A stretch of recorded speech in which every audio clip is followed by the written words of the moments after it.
साथीलाई आज बिगार्नु नि त मासु ल्याउनु।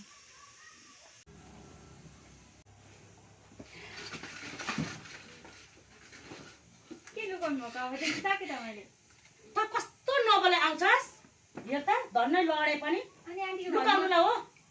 अनि आन्टी घरमा आउँदा नि बोलाउनु पर्छ त। त्यहाँ मुसा आएछ नि यस्तो चिप्लेनी म नबोलाई आउँछ बोलाउनु पर्दैन। अनि आन्टी घरमा आउँदा नि बोलाउनु पर्छ त आन्टी। बोलाउनु त पर्छ त नानी, बोलाउनु त पर्छ त नि। अब किन झोकिनु भएको कराई खाइसक्यो त अब तार्नु न छिटो यहाँ 2 पिस खाएर जाऊँ। न त बस्दै गर मलाई यस्तो पिसाब अहिलेदेखि आएको होइन होइन म पिसाब फेर आउँछु त्यहाँ बस् त बस त्यो पिसाब फेर आउँछु। अनि त्यो माछा चाहिँ ल्याउनु न म तारिँदै गर्छु अनि किलो। अब बस्दै गर न म माछा आफै आएर तार्छु त डराउँछस्। म पिसाब फेरेर आउँछु। कराई खाइसक्यो।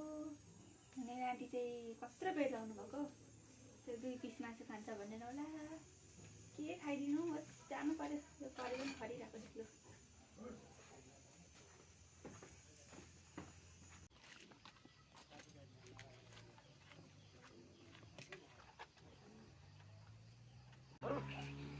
बल्ल गई मासु पो खान्छु भन्ने आउँदै रहेछ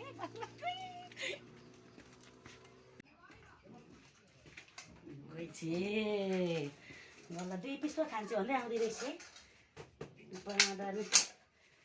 भोलि सोध्यो भने पलाई पखाला चलेर टोइलेटमा बस्दा बस्दा नानी त गएछस् भन्नु पर्यो भइहाल्छ नि। छिमेकीलाई ठिक पार्न त मलाई आउँछ के।